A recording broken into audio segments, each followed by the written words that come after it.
On February 5th, Claude announced nothing less than their new Claude Opus 4.6 model.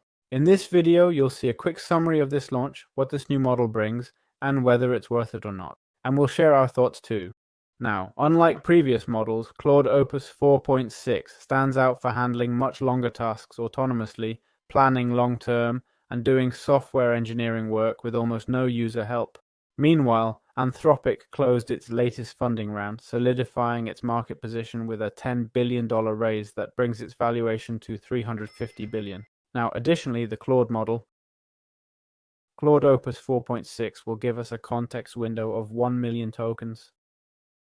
Alright, to really understand what Claude Opus 4.6 means and the leap it's taking us on, we need to compare it with the previous version, 4.5. The thing is, the transition from one version to another isn't linear. Opus 4.5 launched in November 2025, just 3 months ago, and focused on improving fluency and basic coding ability, something many of us definitely noticed. And Opus 4.6 tackles the structural limitations that allow LLMs to conduct deep research. And theoretically, the promise is that 4.6 differs from its predecessor in 3 key ways. First, as we mentioned, there's the context we're seeing, going from 200,000 tokens to 1 million tokens, letting us work with much bigger and longer projects. The second promise is that autonomy and persistence they're offering us. Unlike the previous version, which required constant prompting, Opus 4.6 introduces native agent orchestration. What this does is derive context better and reduce the hallucinations that previous models had. And the third feature is adaptive reasoning. Before, the model reasoned in a static way. Now we have a dynamic model where it decides how long to think before responding, allocating resources and compute based on the system's complexity. Well, as for the capabilities, we're already seeing them.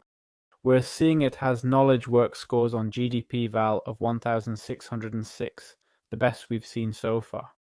It has an agentic search accuracy of 84%, the highest score in the industry. It also has, as always, the best coding performance above all the others. We had that GPT 5.3 CODEX that shocked everyone and beat the Opus 4.5 that ChatGPT released in response to Claude. But Claude once again surpasses what its own competition throws at it.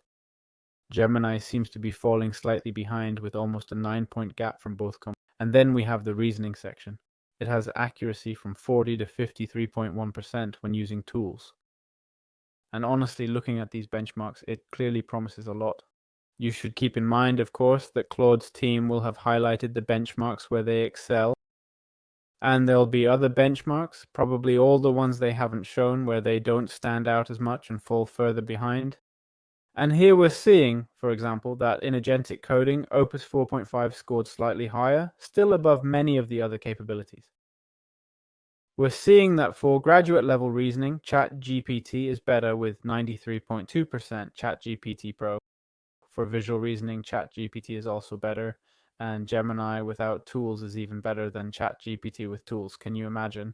And for multilingual and QA, Gemini is better, okay? Well, obviously, these are just statistics, and you really have to test it when it comes down to it to see if the agent actually works. The reality is that Claude keeps getting better and better, and it's surprising. And now with these innovations they're bringing us, we're no longer going to have those traditional bottlenecks for retrieving information or the sequential reasoning we had with Claude. Plus, now we have that additional million tokens. We're seeing that in long contexts, it also shows a great improvement compared to older models. And in long reasoning context too, especially compared to the previous one, at 1 million parameters. Let's not even talk about it. I mean, they've almost doubled the performance. In terms of cybersecurity, once again, they've outdone themselves. Life sciences as well. And in a test that is the long-term coherence, which is Vending Bench 2, has been able to generate $8,017.59, well above other models, honestly. So in my opinion, what they've done with this update has been to give the model the ability to have better long-term reasoning, which is super positive. By long-term, I mean larger context.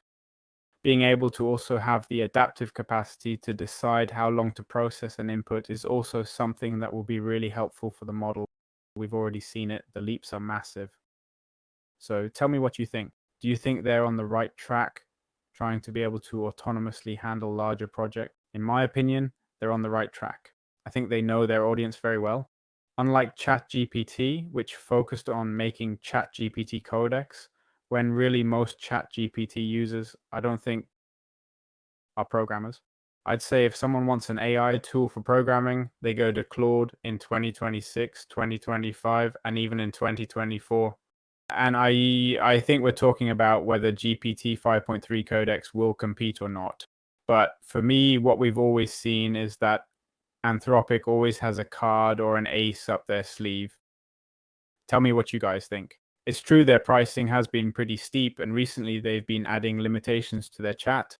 We've seen them convert the basic paid plan, the €18 per month one, into basically a paid trial version where you use the model, and after multiple interactions, it just tells you you've run out of messages. We'll see if the ability to generate outputs more efficiently or accurately also helps users interact less with the AI or lets them have more and more messages. That's really the only downside I see, you know? If you really want to use Claude and plan to use the most expensive model, the max plan at €90 a month, or even the €18 plan, once you have a moderately large project which doesn't even have to be that big, you'll burn through your daily message limit, especially if you use AI constantly in your day-to-day work. That's what a lot of people are saying. That's the common opinion. And well, I'm here to give you the facts. Let me know what you think about the new Claude. Did you find it interesting? Do you like it? Yes, no? And that's it. Thank you so much for watching this video, and I'll see you in future videos. Bye bye. Alright, so with the recent arrival of Claude Opus 4.6, OpenAI has also stepped up their game and decided to show us on February 5th, the same day Claude's version dropped, ChatGPT CODEX 5.3. We're going to analyze this new model and see what's new. They've been promising us their intention is to move beyond that passive chatbot and start using a more agentic tool. But let's really see what they have in store for us, because ChatGPT comes with a pretty rough history. With that 5.2 they released, it's a model that, while it focused more on programming and boosted that niche, I think it left everyone else far behind. In fact, I think they themselves have acknowledged that with 5.2 they had problems. We went from a model like GPT-4, which agreed with you way too much, to a model like GPT 5.2. I'm talking about extended thinking, which is what I was using, and it just doesn't listen to you at all. We're talking about situations where, say, I'm talking with a client and I ask ChatGPT to respond to that client's message, specifically asking it not to send them a quote. And ChatGPT 5.2 in extended thinking is going to force me to write an email that lists out the different rates and packages I can offer them. I mean, it's one thing for me to ask your opinion and you agree with me without question, even on contradictory points like GPT-4 did, but it's another thing entirely for me to ask you to do something and you just don't do it. That's one reason I stopped using ChatGPT. Still, I'm on Gemini's trial version right now, and I'm liking it quite a bit. Plus, I needed a powerful image generation model, and I think Nano Banana Pro is exactly what I need, but I've used ChatGPT for years, okay? I think I had the premium version for almost a year and change, and this February 10th, I stopped paying for it simply because it wasn't listening to me. Plus, messages were taking way too long to process. So let's see what they're presenting with this 5.3. I'm worried they'll keep going down the same path. I have a lot of faith in this company, but it's true that these last few months, despite all the development they've achieved and the deep reasoning they've achieved, which is really good, I do feel like in other areas it's gotten worse.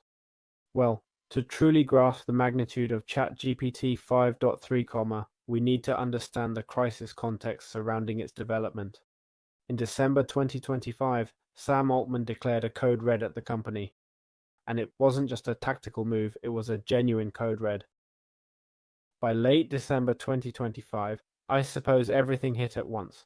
ChatGPT was declining a bit, Nano Banana Pro was delivering the best low-cost images on the market, and Gemini 3 launched with lateral reasoning capabilities and a 1 million token context. And really, Gemini 3 proved it has superior problem-solving abilities, offering solutions where models like GPT 5.2 gave overly literal or linear answers. Plus, as we know, Google has an advantage. Beyond having its own AI models, it also has an entire ecosystem. It has a hugely important social network like YouTube. the best search engine out there, which is Google. It has all of Google Drive. I mean, it's really a super powerful tool, and they keep integrating Gemini more and more. It's even in emails now, which makes it increasingly worth getting this tool. So Google really holds all the cards right now to be the leading model by the end of 2026. And OpenAI, with the 5.2 comma, received a lot of complaints. They compared it to GPT-4, and honestly, one of the biggest complaints is the response latency. I mean, I asked Gemini 3 Pro for a task with the best model, which theoretically reasons the most and takes the longest, and maybe it takes a minute to give me the answer, while ChatGPT could take 15-20 minutes. Sometimes the page would bug out. It'd spend 20 minutes thinking and wouldn't give you an answer. I mean, was it really necessary to spend 20 minutes processing that information, no matter how good it was? Yeah, sure, that's fine. But Gemini also did it well and took like 15 times less than you. And apparently there were also unnecessary rejections due to overly strict security filters. And the solution has been optimizing the inference infrastructure by migrating to NVIDIA GB200 NVL72 clusters, which has made GPT 5.3 25% faster than its predecessors. Also now, theoretically, it has autonomous agentic capabilities. And the thing is, each chat really has a productivity ceiling, and to raise that ceiling, you need multiple models that can work toward longer-term goals, like debugging an entire repository, writing a thesis, and more advanced tasks. This led to GPT 5.3 CODEX as an agent, not just a text generator. They're also looking for product verticalization. Facing Google Suite's threat, OpenAI launched independent products like Prism for research, Atlas for web browsing, and Codex for development. Many tools aren't available everywhere or fully accessible yet, but we'll see how things develop. It's also true that OpenAI says it's the most capable agentic coding model on the market to date. One of the most disruptive things is the model's role in its own creation. According to the technical documentation, early versions of the model were instrumented to debug training runs of the new model. It's an effect known as bootstrapping, which basically means it doesn't just learn from human-generated data, but from itself. Unlike older Codex models or standard models trained separately, GPT 5.3 Codex is the first to unify Codex and GPT-5 training into one model, theoretically blending reasoning and world knowledge with software engineering expertise. Plus, GPT 5.3 introduces something really interesting. With all current models, when you send a prompt, you have to wait for the agent or model to finish thinking before you can correct any mistakes it made. Well, theoretically, GPT 5.3 has changed that.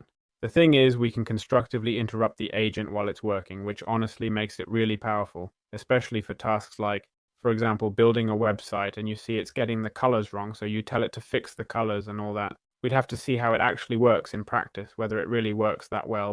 And of course, I'd really like to see how you identify the error while it's generating, since often it thinks first and then gives you the result. But anyway, since we're talking about Codex, we can assume it shows you the code as it goes and all that. But it's true that for a model like GPT 5.2 Extended Thinking or similar ones, I find it tricky because what it really does is think and think and think, then gives you the result. Even if you can see how it's thinking, if you're not seeing the result it's writing for you, it's really hard to give any instruction. Well, there's also transparency in the thinking process, meaning the model will basically be telling us the processes it's going through. We'd already seen this. And basically, it's going to maintain context between the different models, okay? Sometimes the thread got a bit lost when switching from one model to another, right? Basically, it would often break the thread in the conversation. And so, this way we'll be able to have a memory of the project's objectives. All right, let's take a quick look at the benchmarks. First up, we have Terminal Bench, where GPT 5.3 Codex scores 77.3%,